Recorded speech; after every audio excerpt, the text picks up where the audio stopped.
स्वागत है आपका हमारे YouTube चैनल सनशाइन एकेडमी उत्तरोला में। आज की क्लास में हम हिस्ट्री यानी कि इतिहास के बारे में पढ़ेंगे।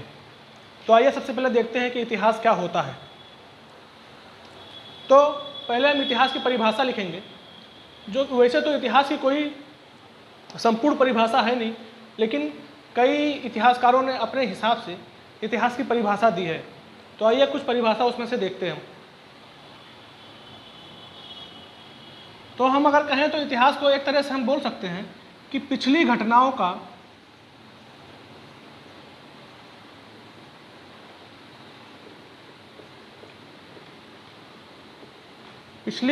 का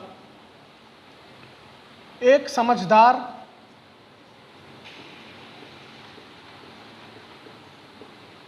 और महत्वपूर्ण वर्णन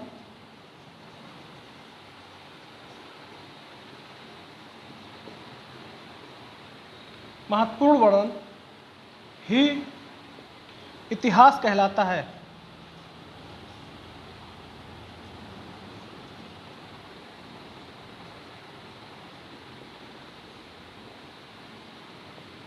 मतलब पिछली घटनाओं का, यानी कि जो घटनाएं हमारे पास्ट में हो चुकी हैं, घट चुकी हैं, उनका एक समझदार ऐसा वर्णन जो समझदार हो, यानी कि समझने के लायक हो, और महत्वपूर्ण वर्णन जो जरूरी है, वो वर्णन को हम इतिहास कहते हैं। अब इसके आगे हम और देखेंगे क्या होता है।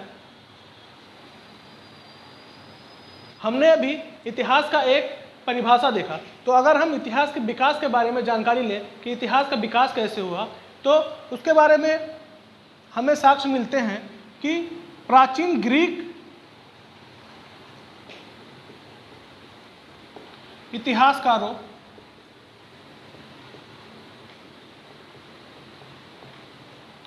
जैसे हेरोडोटस,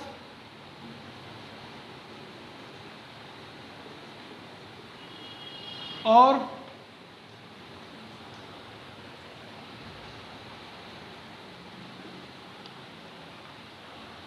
थ्यूसिडाइटस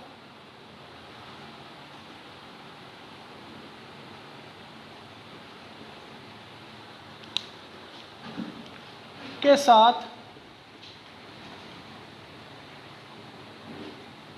इतिहास का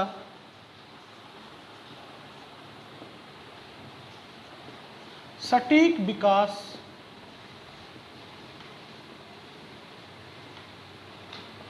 शुरू हुआ।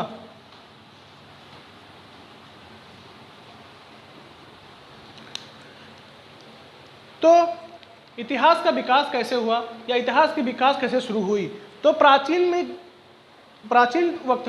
समय में ग्रीक के इतिहासकारों जैसे हेरोडोटस और थ्यूसिडाइटस के साथ इतिहास का सटीक विकास शुरू हुआ। हेरोडोटस को इतिहास का पिता भी कहते हैं, यानी कि फादर ऑफ हिस्ट्री जो कहते हैं वो हेरोडोटस को कहते हैं। हेरोडोटस को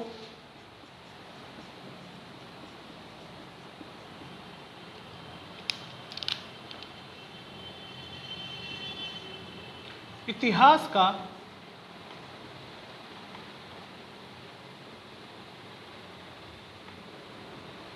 पिता भी कहते हैं।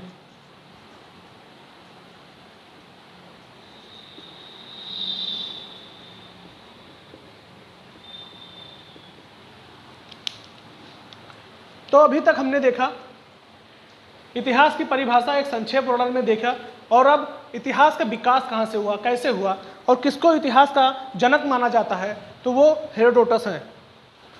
तो इतिहास को अगर हम आसान लफ्जों में कहें, आसान तरीके से अगर समझें, तो इतिहास वह समय है जो बीत चुका है, यानी कि इतिहास वह वक्त है जो बीते काल में बीत चुका है, और उसमें जो भी घटनाएं घटित हुई हैं वो हमारे पास या तो लिखित रूप में या मौखिक रूप में मौजूद हैं।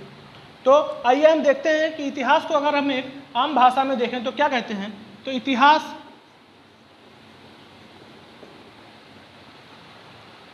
वह समय है जो बीत चुका है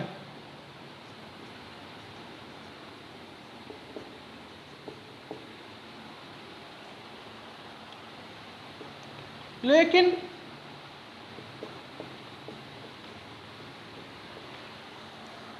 इस बीते समय में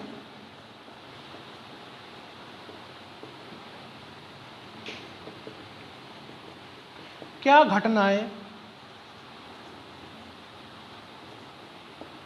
घटित हुई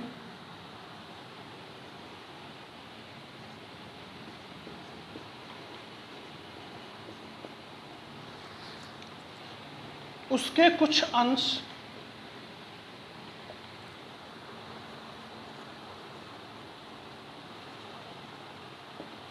या प्रमाण लिखित रूप में, लिखित या मौखिक रूप में मौजूद है। मतलब अगर इतिहास को हम आसान लफ्जों में समझें, आसान भाषा में समझें, तो इतिहास वह समय है जो बीत चुका है, लेकिन इस बीते हुए समय में क्या घटनाएं घटित हुई हैं वो हमारे पास लिखित रूप में या मौखिक रूप में मौजूद है। तो यह इतिहास की एक आम परिभाषा हम समझ सकते हैं इसको। अब हम जानेंगे कि इतिहास के कितने भेद होते हैं, कितने भेद इतिहास के आज तक माने गए हैं। तो आइए देखते हैं कि इतिहास के कितने भेद माने गए हैं।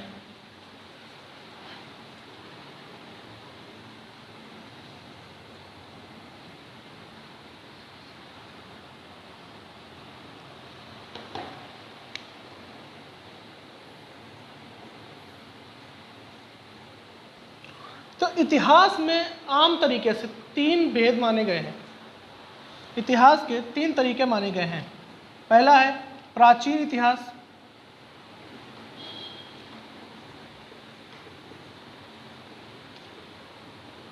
दूसरा है मध्यकालीन इतिहास,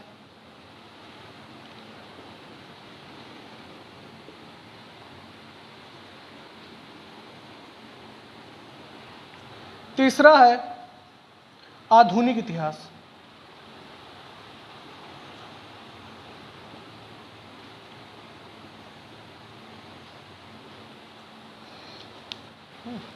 तो इतिहास के 3 भेद हैं, प्राचीन इतिहास, मध्यकालीन इतिहास और आधुनिक इतिहास।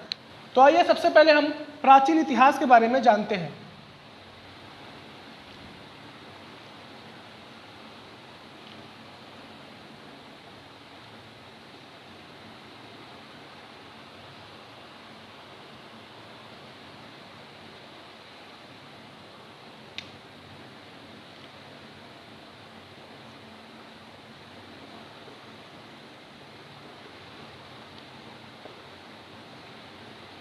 प्राचीन इतिहास में आज हमारा पहला टॉपिक है प्रागैतिहासिक काल, जिसको कि हम इंग्लिश में पैलियोलिथिक एज भी बोलते हैं। तो सबसे पहला टॉपिक हमारा है प्रागैतिहासिक काल।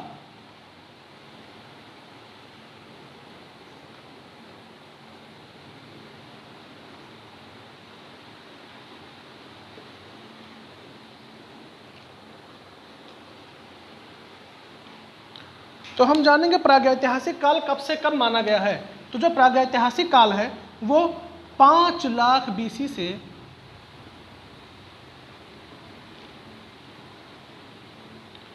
2500 ईस्वी तक माना गया है।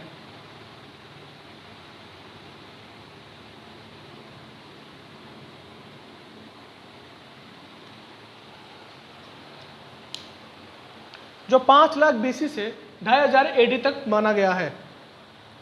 और प्रागैतिहासिक काल किसको कहते हैं? जिस काल का कोई साक्ष्य हमें प्राप्त नहीं हो सका है, ना लिखित रूप में न मौखिक रूप में, उसको हम प्रागैतिहासिक काल कहते हैं।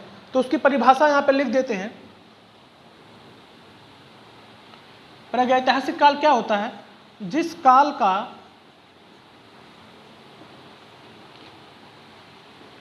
कोई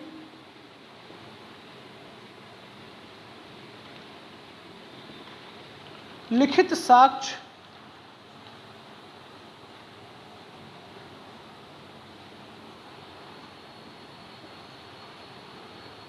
नहीं मिलता, उसे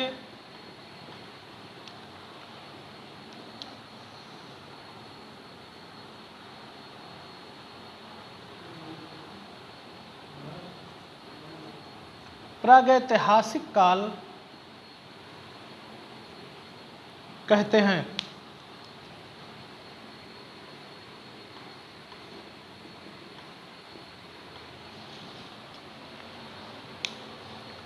तो प्रागैतिहासिक काल किसको कहते हैं? जिस काल का कोई हमें लिखित साक्ष्य नहीं मिलता है। उस काल में मानव तो थे लेकिन लिखने का आविष्कार उस काल में नहीं हुआ था, इसलिए उस काल के बारे में हमें कोई लिखित में कोई साक्ष्य नहीं मिलता है। प्रागैतिहासिक काल को प्रस्तर युग यानी कि स्टोन एज भी कहते हैं। प्रागैतिहासिक काल को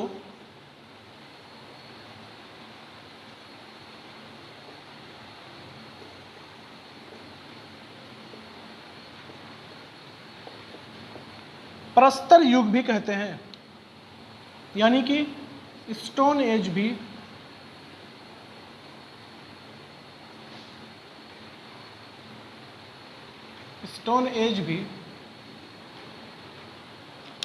कहते हैं।